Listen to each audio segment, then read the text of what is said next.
وَنَجْعَلَهُمْ أَئِمَّةً وَنَجْعَلَهُمُ الْوَارِثِينَ۔ اہل بیت اطہار علیہ السلام کی عظمت پر ان کی نظر لطف کو حاصل کرنے کے لیے جہاں کہیں بھی ہوں درود بھیجیں محمد و آل محمد پر۔ اللہم صلی علی محمد و آل محمد وعجل فرجہم۔ خدا متعال کا انتہائی لطف و کرم، انتہائی احسان، اس نے ہمیں یہ توفیق دی اپنی زندگی کے اندر کہ دین کے مفاہیم کے اوپر غور و فکر کریں۔ اہل بیت اطہار علیہ السلام نے بے پناہ قربانیوں کے ساتھ اللہ کے پیغام کو جو ہم تک پہنچایا ہے اس کو سمجھنے کی کوشش کریں۔ یہ ماہ مبارک رمضان فضیلتوں اور برکتوں کا مہینہ ہے، اور آپ الحمدللہ رب العالمین اللہ کی دی ہوئی اس توفیق کے ساتھ چاہے روزے سے ہوں انشاءاللہ صحت و سلامتی کے ساتھ، اور اگر خدا نہ کرے جسمانی صحت و سلامتی نہ بھی ہو تب بھی آپ ماہ مبارک رمضان کے اندر ہیں، اس کی فضیلتوں کے اندر ہیں، اس کی سعادتوں کے اندر ہیں۔ بعض اوقات جو لوگ روزہ نہیں رکھ پا رہے ہوتے تو وہ خدا نہ کرے یہ نہ سوچیں کہ وہ ماہ مبارک رمضان میں شامل نہیں ہوئے، نہیں ہے۔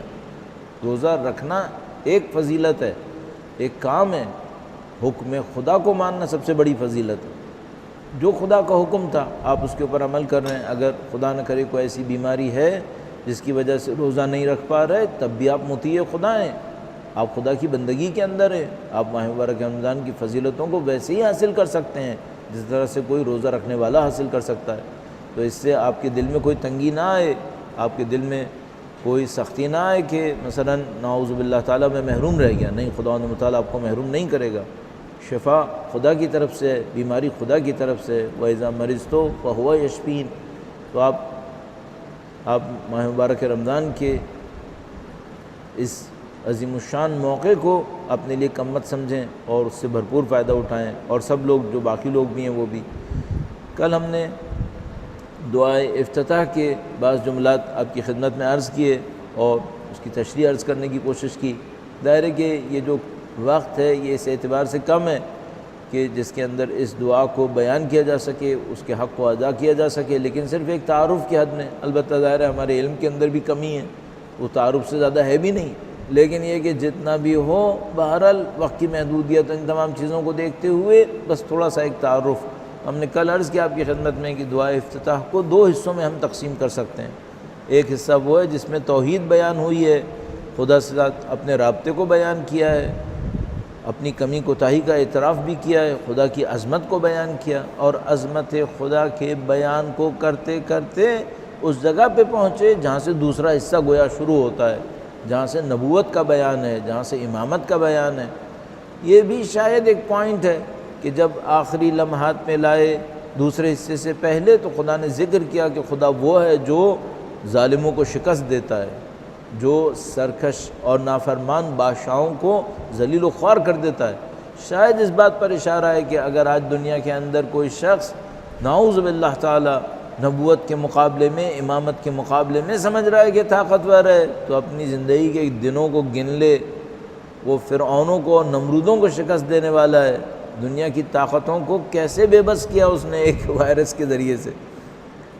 جو کچھ ہوا ہے ابھی کوئی سوچ سکتا تھا؟ اصلاً فلموں میں تو دیکھ لیا تھا لیکن سوچ نہیں سکتے تھے کہ ہمارے ساتھ ایسا ہو جائے گا۔ دنیا کی اکانومی مہینوں کے اندر، دنوں کے اندر تہو بالا ہو گئی، تہس نہس ہو گئی ہے۔ ابھی تو انفولڈ ہوگا تو پتہ چلے گا، ابھی تو ہم اپریل کے اینڈ میں ہیں 2020 کے، اور جب چند مہینے اور گزریں گے تو ہمیں پتہ چلے گا کہ بھائی ہم کس جگہ پہنچ چکے ہیں۔ یہ سب کتنے عرصے میں ہوا؟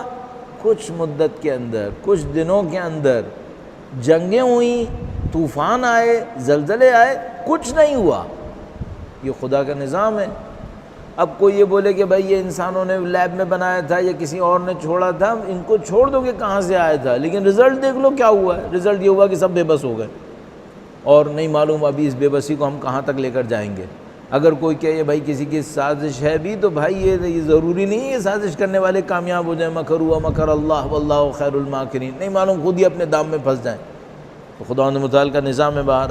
جو ہم لوگوں کے لیے بہتر ہے وہ یہ کہ بھائی اس موقع سے فائدہ اٹھاؤ۔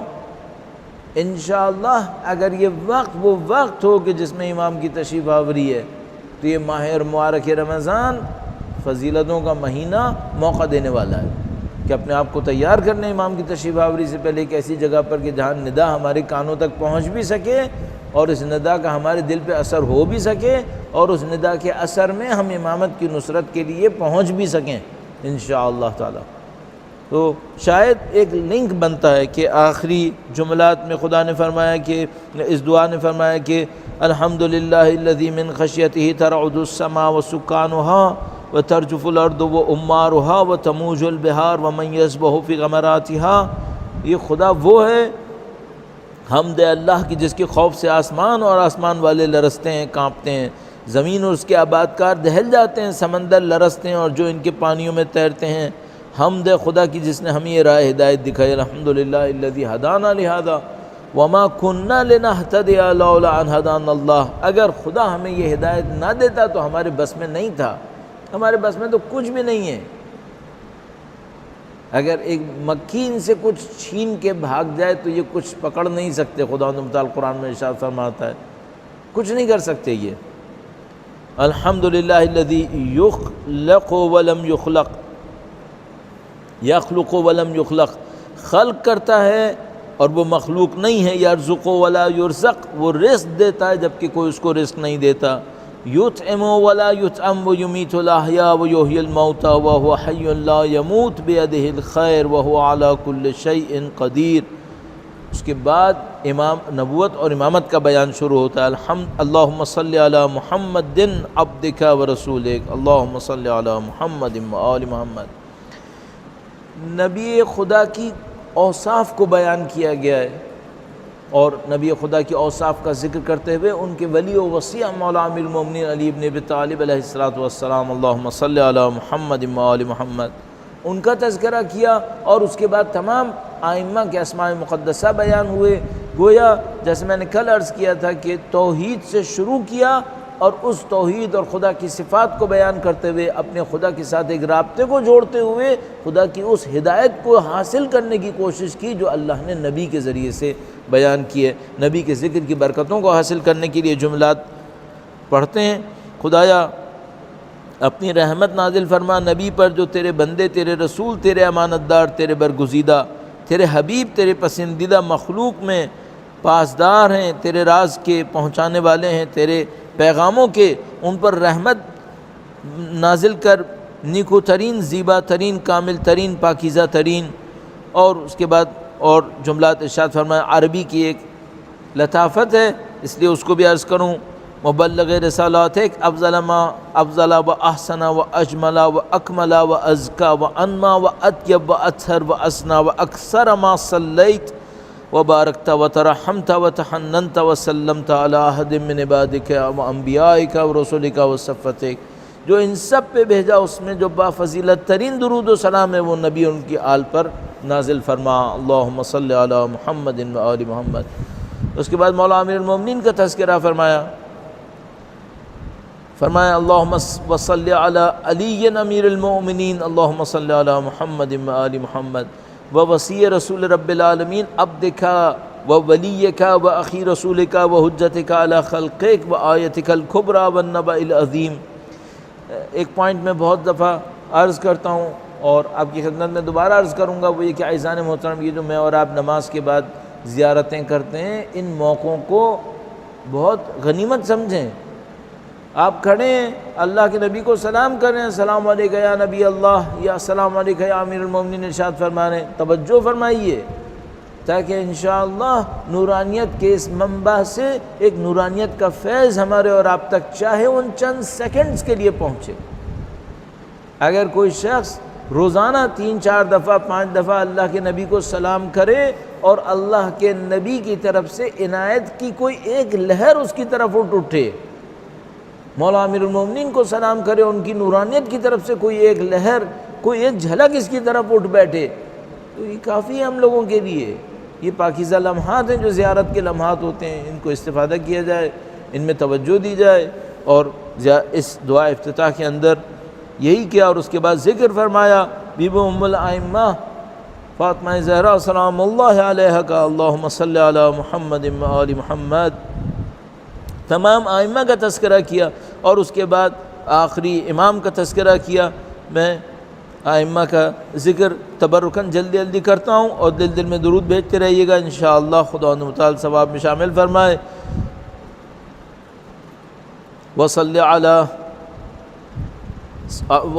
الصدیقۃ الطاہرہ فاطمۃ سیدۃ نساء العالمین، اللہم صلی علی محمد و آل محمد، وصلی علی سبطی الرحمۃ و امامی الہدیٰ الحسن والحسین سیدی شباب اہل الجنہ، وصلی علی ائمۃ المسلمین علی ابن الحسین و محمد ابن علی و جعفر ابن محمد و موسیٰ ابن جعفر و علی ابن موسیٰ و محمد ابن علی و علی ابن محمد والحسن ابن علی، اور آخر میں وقت کے امام کا تذکرہ کیا، صلوات اللہ وسلامہ علیہم اجمعین، سب کی ارواح اور سب کے وجودہائے مقدس پر ہمارا سلام ہو، خداوند متعال کی طرف سے برکتیں ان کے وجود کے نام پر ہم سب پہ جاری ہوں انشاءاللہ تعالی۔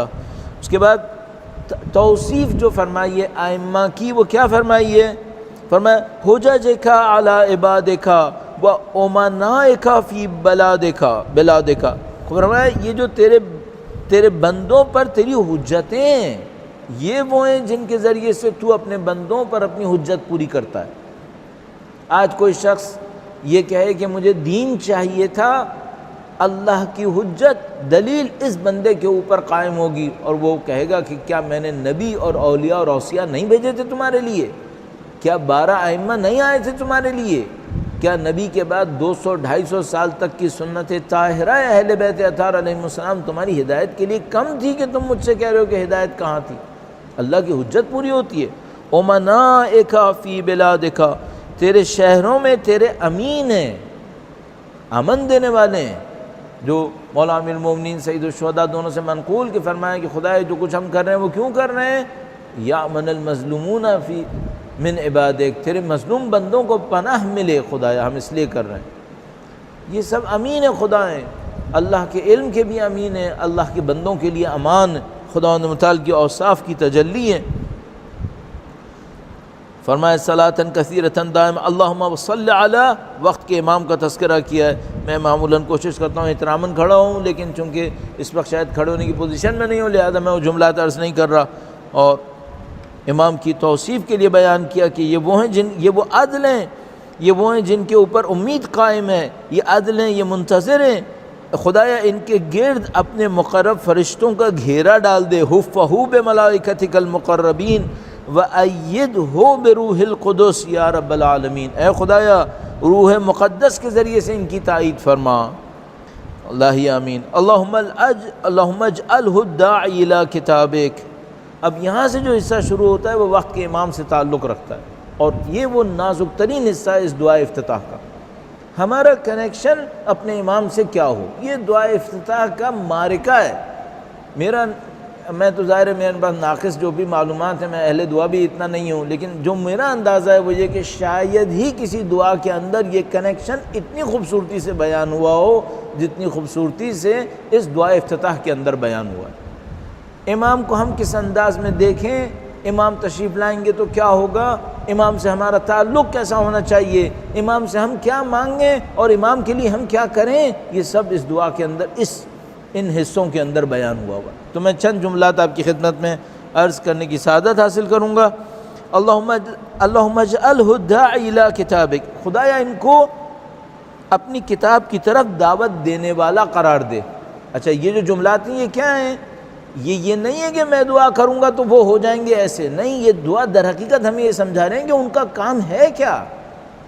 امام ہمیں مادی خواہشات تک پہنچانے کے لیے تشریف نہیں لائیں گے کہ پہلے ہمارے گھر چھوٹے تھے پھر گھر بڑے ہو جائیں گے، پہلے ہم طاقتور کم تھے پھر طاقتیں بڑھ جائیں گی، پہلے ہماری دولتیں کم تھیں پھر دولتیں بڑھ جائیں گی۔ نہیں، امام کا ہدف کچھ اور ہے۔ امام ہمیں انسان بنانے کے لیے تشریف لا رہے ہیں، ہمیں انسانیت کے مقامات تک پہنچانے کے لیے آ رہے ہیں، پوری انسانیت کے اوپر لطف و کرم کرنے کے لیے تشریف لا رہے ہیں، ہم سے بھی مربوط نہیں ہے۔ پھر یہ پوری انسانیت کی وراثت ہے کہ جس کو پہنچانے کے لیے امام تشریف لا رہے ہیں۔ تو اس میں بہت سارے کمالات ہیں اس دعا کے اس حصے کے اندر۔ فرمایا خدایا انہیں اپنی کتاب کی طرف دعوت دینے والا، یعنی وہ یہ کام کریں گے، وہ جب تشریف لائیں گے تو کتاب کی طرف دعوت دیں گے، والقائم بدینک، اور اپنے دین کو قائم کرنے والا، یعنی وہ دین کو قائم کریں گے۔ استخلفہ فی الارض کما استخلفت الذین من قبلہ، خدایا انہیں اپنی زمین میں اپنا خلیفہ قرار فرما، یعنی وہ ایسے ہوں گے کم مکن لہو دینہ الذی ارتضیتہ لہ ابدلہ من بعد خوفہ امنا، خدایا ان کے خوف کے بعد انہیں امن نصیب فرما۔ کیا مطلب اس جملے کا؟ ہمارے پاس روایت موجود ہے کہ مثلا حضرت موسیٰ علیہ السلام نے جس طرح سے فرمایا، قرآن نے فرمایا کہ حضرت موسیٰ علیہ السلام شہر سے نکلے خائفا یترقب، خوف کے عالم کے اندر، اور وہ مڑ مڑ کے دیکھ رہے تھے کہ دشمن کس حالت میں ہے۔ تو بہت دفعہ ایسا ہوتا ہے کہ خدا متعال کی نصرت کرنے والے اس خوف کے عالم میں مبتلا ہو جاتے ہیں۔ کیا مطلب؟ یعنی دشمن کی زد میں قرار پاتے ہیں خدا پہ اعتماد کرتے ہوئے، اور ایسے ایک موقع کے اوپر خدا متعال کی نصرت آتی ہے۔ اور وقت کے امام کے ساتھ ایسا ہی ہے کہ دشمنوں کے محاصرے کے اندر ہر طرف سے، اور ایک موقع پر خدا متعال کی نصرت آتی ہے۔ ابدل ہو من بعد خوفہ امنا، خدایا خوف کے بعد انہیں امن نصیب فرما۔ یعبدک لا یشرک بک شیئا، تیرے عبادت گزار ہوں، تیرے سوا کسی کو شریک نہیں بناتے۔ اللہم اعزہ وعزز بہ، اے خدایا انہیں معزز فرما، ان کے ذریعے ہمیں عزت نصیب فرما۔ بہت خوبصورت یہ جملہ ہے، اللہم اعزہ وعزز بہ، ان کے ذریعے ہمیں عزت دے، ان کے ذریعے ہمیں عزتیں ملنے والی ہیں، ان کے ذریعے سے ہمیں احترام ملنے والا ہے۔ آج بھی ایسا ہی ہے، آج بھی ہم ان کے نام کا کھا رہے ہیں، آج بھی ہمیں جو کچھ ملا ہے شرف، جو کچھ بھی ملی عزت، جو کچھ بھی احترام ملا، وہ ان کے نام کا جو ہمیں ملا۔ نبی اور اولاد نبی کے نام کا احترام تھا جو ہم لوگوں کو مل گیا، مثلا نبی اور اولاد نبی کے نام کی عزتیں ہوتی ہیں جو ہم لوگوں کو مل رہی ہوتی ہیں۔ تو پوری کائنات ان کے دسترخوان کے اوپر بیٹھی ہوئی ہے، لطف خدا ان کے ذریعے سے جاری ہوا ہے۔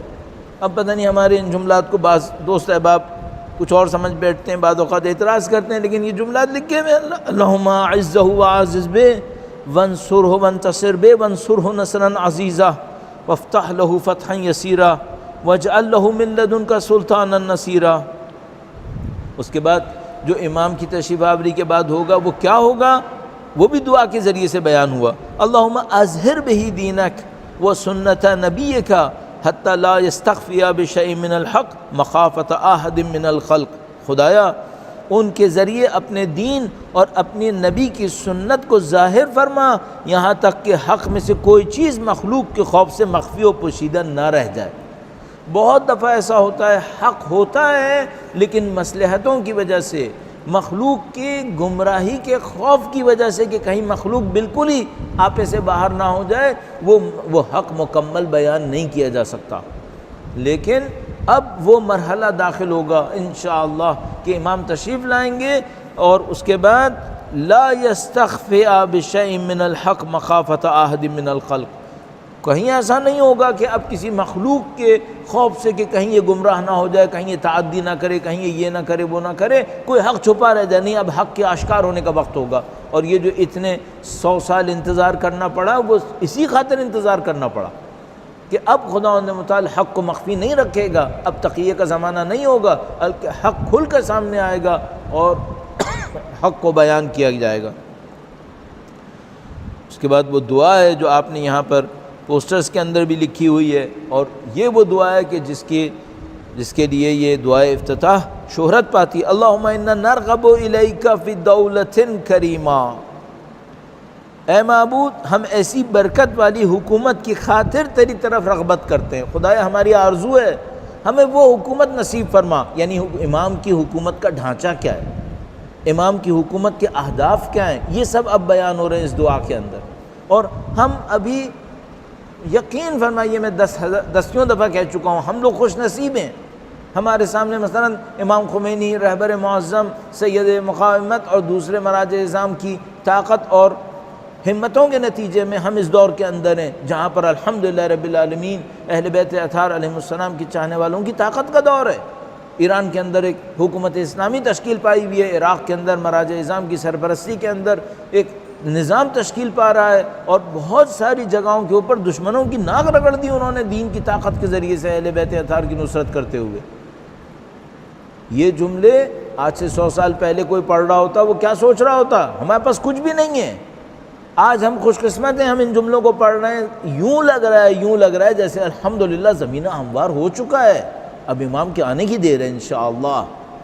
ہم بہت خوش قسمت ہیں اس اعتبار سے، اللہ نے چاہا تو شاید ہم غیبت کے آخری لمحات میں ہوں انشاءاللہ تعالی، خدا لطف فرمائے، اور اگر نہیں بھی ہوئے نعوذ باللہ تعالی تو ہم اس سے بہت بہتر ہیں جو 100 سال پہلے تھا، اس سے بہت بہتر ہیں جو حتیٰ 50 سال پہلے تھا، الحمدللہ۔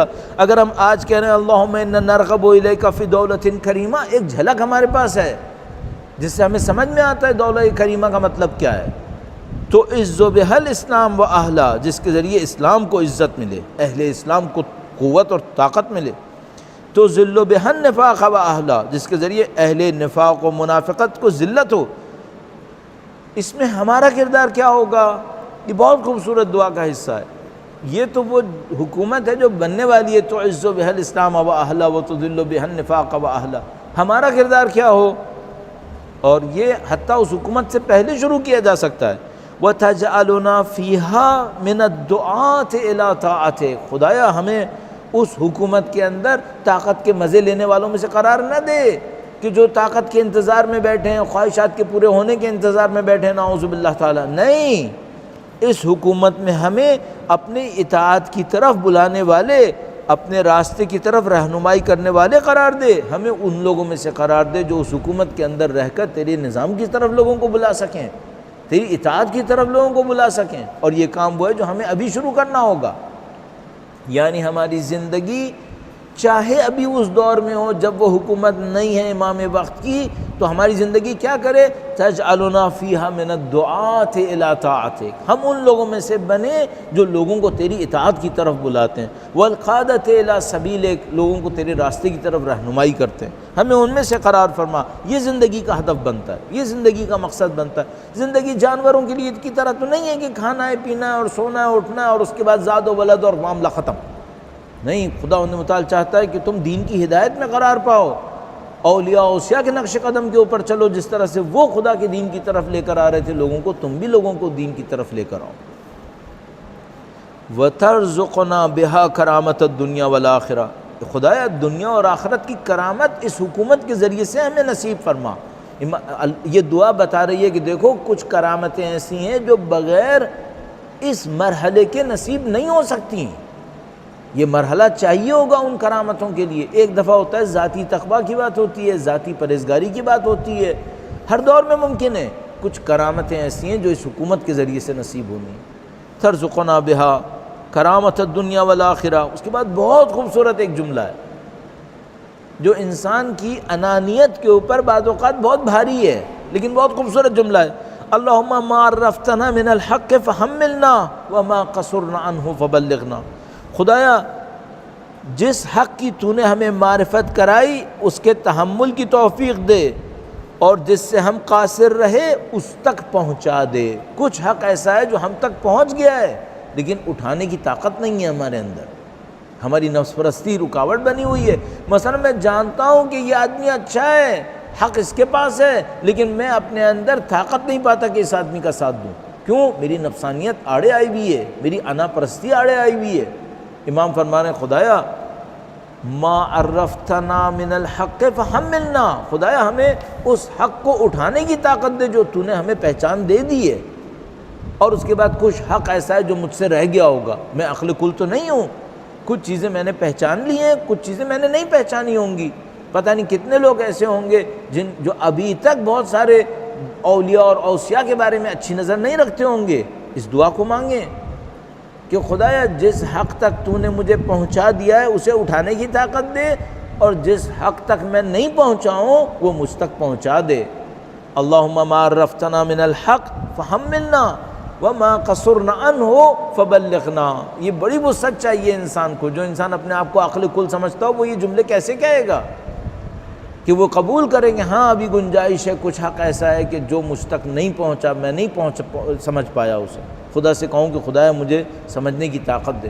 اور امام کی تشریف آوری کے بعد چیلنجز میں سے ایک چیلنج یہی ہوگا کہ جب امام کہیں گے یہ حق ہے، بہت سارے انا پرست کھڑے ہو جائیں گے، اللہ سب کو محفوظ فرمائے، اور کہیں گے نہیں ہم نہیں مانتے، نعوذ باللہ تعالیٰ۔ تو بھئی تم انتظار کر رہے تھے، یہ انتظار کر رہے تھے اپنی آراء اور اپنی اوپینینز کے ثابت ہونے کے لیے، یہ نہیں سوچ رہے تھے کہ امام کچھ ایسی رائے دیں گے جو ہماری رائے کے مخالف بھی ہو سکتی ہے۔ تو یہ دعا ہمیں تیار کر رہی ہے کہ دیکھو تم امامت کے منتظر رہو، نہ اپنی رائے کی حاکمیت کے لیے، نہ اپنی طاقت کے ثابت ہونے کے لیے۔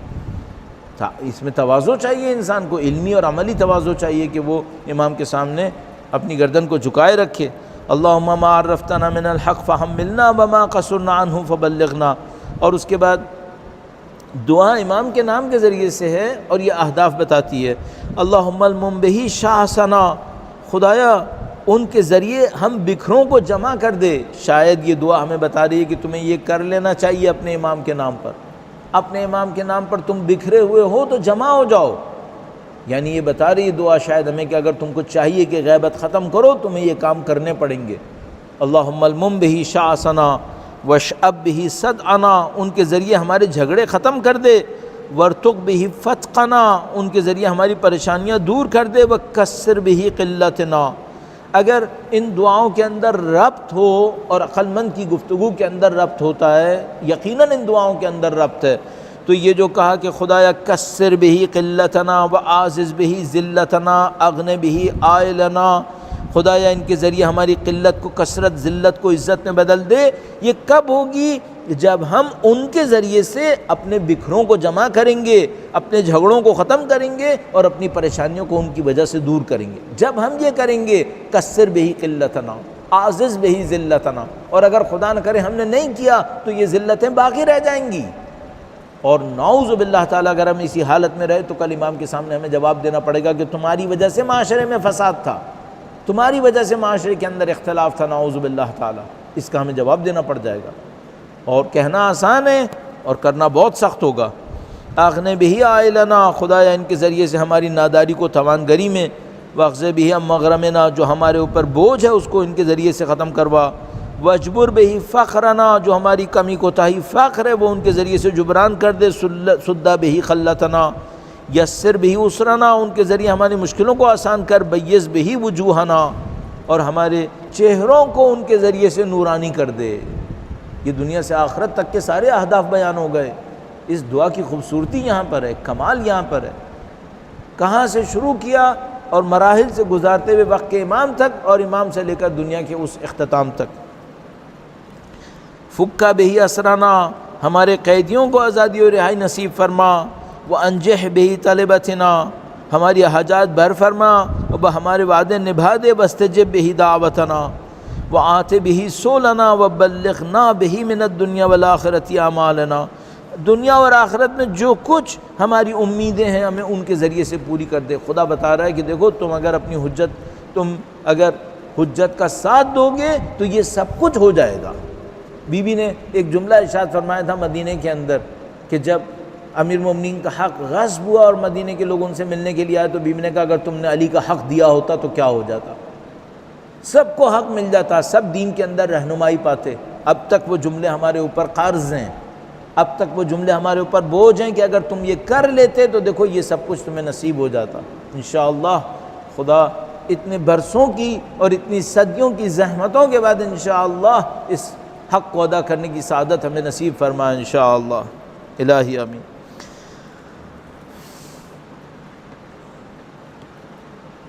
وقت کا جائز دیکھ لوں انشاءاللہ۔ فرمایا بلغنا بہ من الدنیا والآخرۃ اعمالنا وآتنا بہ فوق رغبتنا یا خیر المسئولین واوسع المعطین۔ اب دیکھیے بہت ہی حساس مرحلہ ہے، یہ سب کچھ ہمیں ملے، یہ سب کچھ ملے، اب شروع کہاں سے کرنا ہوگا؟ بہت حساس مرحلہ ہے جو میرے جیسا آدمی کہتے ہوئے ڈر رہا ہے کہ بھائی یہ جگہ ہے اسٹارٹنگ پوائنٹ۔ فرمایا کیا؟ اشف بہ صدورنا، خدایا ان کے ذریعے ہمارے سینوں کو شفا نصیب فرما۔ واذہب بہ غیظ قلوبنا، ہمارے دلوں سے بغض و کینہ کو مٹا دے۔ اگر کسی کو کسر بہ قلتنا پہنچنا ہے، عازز بہ ذلتنا پہنچنا ہے، راستہ یہاں پر ہے۔ اشف بہ صدورنا، ہمارے صدر اور ہمارے سینے کچھ برائیوں سے بھرے ہوئے ہیں، کچھ بیماریوں سے بھرے ہوئے ہیں، ان کو شفا دے دے خدایا۔ وہ بیماریاں کیا ہیں؟ بیان ہوئی۔ اذہب بہ غیظ قلوبنا، ہمارے دلوں کے اندر بغض و کینہ ایک دوسرے کے لیے، خدایا اس بغض و کینہ کو ہمارے دلوں سے مٹا دے۔ واہدنا بہ لما اختلف فیہ من الحق باذنک، اور خدایا جس حق میں ہمارا اختلاف ہے اپنے حکم سے اس کے ذریعے ہمیں ہدایت فرما۔ وہ ہیں جو ہمیں حق میں اختلاف میں اختلاف کے اندر اگر کسی جگہ پر ہے تو ہمیں حق پہ ہدایت دیں گے، لیکن اس سے پہلے ہمیں کیا کرنا پڑے گا؟ اپنے سینوں کو شفا دینی پڑے گی، اپنے بغض و کینہ کو مٹانا پڑے گا۔ یہ کوئی اگر میں طالب علم نیا طالب علم تھا، ان کو پڑھتا تھا تو مجھے سمجھ میں نہیں آتا تھا، برسوں تک سمجھ میں نہیں آتا تھا، لیکن جب میں میدان میں آیا اور یہاں پر پاکستان میں آنے کے بعد زندگی گزارنا شروع کی، تب مجھے سمجھ میں آیا کہ بھائی ان جملوں کا مطلب بہت سخت ہے، انسان کو اپنی روح کو کچلنا پڑے گا بعض جگہوں کے اوپر، تب کہیں جا کے نصیب ہوگا۔ تو انسان کے لیے بہت سخت ہے کہ وہ اپنے اندر موجود ان منفی جذبات کا مقابلہ کر لے، اپنے آپ کو اس پاکیزگی تک پہنچائے کہ اللہ کے دین کی خاطر دوستی کرے، اللہ کے دین کی خاطر دشمنی کرے۔ سلم لمن سالمکم حرب لمن حاربکم، یہ جملے آسان نہیں ہیں، یہ جملے بہت کمال کے جملے ہیں، اور یہ ہمارے لیے زندگی کے اہداف کو معین کر رہے ہوتے ہیں۔ فرمایا اشف بہ صدورنا واذھب بہ غیظ قلوبنا واہدنا بہ لما اختلف فیہ من الحق باذنک انک تہدی من تشاء الی صراط مستقیم۔ اس کے بعد فرمایا منصر بہ علی عدوک وعدونا الہ الحق آمین، ان کے ذریعے اپنے اور ہمارے دشمنوں پہ ہمیں غلبہ عطا فرما۔ جیسے کہ میں نے عرض کیا، دعاؤں میں رابطہ ہوتا ہے، جملے دوسرے جملے کی تعلیل کر رہے ہوتے ہیں، یعنی اگر تم نے یہ کر لیا کہ صدور کے کو شفا لے لو اور دلوں سے بغض و کینہ نکال دو تو کیا ہوگا؟ وانصرنا بہ علی عدوک وعدونا، خدایا ہمیں دشمنوں کے اوپر نصرت و فتح نصیب فرما۔ یہ کب ہوگی؟ جب تم ان مرحلوں کو گزار لو گے۔ اس کے بعد ایک دفعہ پھر اللہ کے سامنے گڑ گڑانے کا ایک انداز، بہت خوبصورت، یہ جملے آخری بڑے کمال کے جملے ہیں۔ اللہم انا نشکو الیک فقد نبینا، خدایا ہم شکایت کرتے ہیں تجھ سے اپنے نبی کے اٹھ جانے پر، اور ان کی آل و اولاد پہ تیری رحمت ہو، صلواتک علیہ وغیبت ولینا، خدایا ہمارا شکوہ ہے تیرے حضور۔ شکوہ بمعنی، شکوہ اس معنی میں نہیں ہے کہ نعوذ باللہ خدا نے کوئی کمی کی، شکوہ ہے کہ خدا مظلومیت میں ہم پھنس گئے اپنی غلطیوں کی وجہ سے، اگر ہم نے یہ کوتاہیاں نہ کی ہوتی تو ہم اس مصیبت میں نہ پھنستے جس میں ہم پھنس گئے، اگر ہم نے امیر المومنین اولاد امیر المومنین کا حق ادا کیا ہوتا تو اس مشکل میں نہیں آنا تھا، لیکن اب اس مشکل میں پھنس گئے۔ اللہم انا نشکو الیک فقد نبینا وغیبت ولینا، خدایا ہم تجھ سے شکوہ کرتے ہیں نبی کے اٹھ جانے پر اور اپنے ولی کی پوشیدگی پر، وکثرت عدونا وقلت عددنا، دشمنوں کی کثرت، اپنی تعداد کی قلت، وشدت الفتن بنا، خدایا حوادث زمانہ کی یلغار پر تیرے حضور شکوہ کرتے ہیں، شدت الفتن بنا، فتنوں کی سختی پر، وتظاہر الزمان علینا، آج کے زمانے کے اندر فتنہ اور فساد جو ہمارے اور آپ کی آنکھوں کے سامنے کس طریقے سے دنیا کے ظالمین اور جابرین نے انسانوں کو گردنوں سے جکڑا ہوا ہے، ان سب کا شکوہ کرتے ہیں خدا کے سامنے، اور خدا کے سامنے فریاد کرتے ہیں فصلی علی محمد وآلہ وَعَائِنَّا عَلَى ذَلِكَ بِفَتْحٍ مِّنْكَ تُعَجِّلُ، خدایا ان تمام کے ہوتے ہوئے ہماری امید تجھ سے ہے، ہماری مدد فرما ان پر فتح کے ساتھ، اس میں جلدی کر کے دور کر دے۔ وَبِزُرٍ تَكْشِفُهُ وَنَصْرٍ تُعِزُّهُ وَسُلْطَانِ حَقٍ تُظْهِرُهُ وَرَحْمَةٍ مِّنْكَ تُجَلِّلُنَاهَا وَعَافِيَةٍ مِّنْكَ تُلْبِسُنَاهَا۔ میں اس کے جملات کی ترجمہ عرض کر دوں آپ کی خدمت میں، نبی اور ان کی آل پر رحمت نازل فرما، ان پر فتح کے ساتھ ہماری مدد فرما، دشمن پہ فتح کے ساتھ اس میں جلدی کر کے تکلیف دور کر دے، نصرت سے عزت عطا کر، حق کے غلبے کا اظہار فرما، ایسی رحمت فرما جو ہم پر سایہ کرے، اور امن عطا کر جو ہمیں محفوظ کر دے۔ رحمت منک تجللناہا وعافیت منک تلبسناہا برحمتک یا ارحم الراحمین، اے سب سے زیادہ رحم کرنے والے۔ یہ دعا افتتاح انتہائی مختصر، اور میرے جیسے انسان کے دائرے بیان میں کہاں طاقت آ پائے گی نقص کے ساتھ، لیکن یہ خلاصہ ایک تعارف ہے اس دعا کا، اور یہ دعا دروازوں کو کھول دیتی ہے انسان کے لیے کہ انشاءاللہ اس دعا کے ذریعے سے خدا سے توسل کریں، اپنے نبی کے ساتھ اور ان کی اولاد طاہرہ کے ساتھ توسل کریں، اور انشاءاللہ ان اہداف کو اور مقاصد کو جو اس دعا کے اندر بیان ہوئے سمجھنے کی کوشش کرے، اپنی زندگی کو اس کی طرف لے جانے کی کوشش کرے۔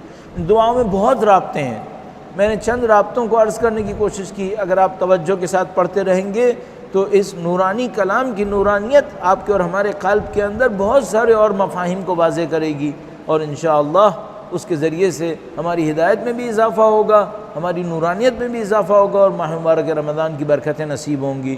پروردگار انشاءاللہ نبی اور اولاد نبی کے صدقے میں، قرآن کریم کے صدقے میں ہمیں ان دعاؤں کو سمجھنے اور عمل پیرا ہونے کی سعادت نصیب فرمائے۔ اللہ سے دعا کرتے ہیں خدایا تجھے واسطہ قرآن و اہل بیت کا، تجھے واسطہ اس ماہ مبارک رمضان کا، ان قلیل اعمال و عبادات کو اپنی بارگاہ میں قبول فرما۔ خداوندہ تجھے واسطہ قرآن و اہل بیت کا، تیری غفاریت کا واسطہ پاک پروردگار، تیری ستاریت کا واسطہ ہمارے اور مرحومین کے تمام گناہان صغیرہ و کبیرہ کی مغفرت فرما۔ خدایا وقت کے امام کی نصرت کے لیے جو بھی تیاریاں ہمیں کر لینی چاہیے، خدایا تجھے واسطہ قرآن و اہل بیت کا، ان تیاریوں کو حاصل کرنے کی سعادت نصیب فرما، ان کے ظہور کا دن دیکھنا نصیب فرما، ان تیاریوں کے ہوتے ہوئے، نورانیتوں کے ہوتے ہوئے ان کی نصرت اور نصرت کی راہ میں شہادت نصیب فرما۔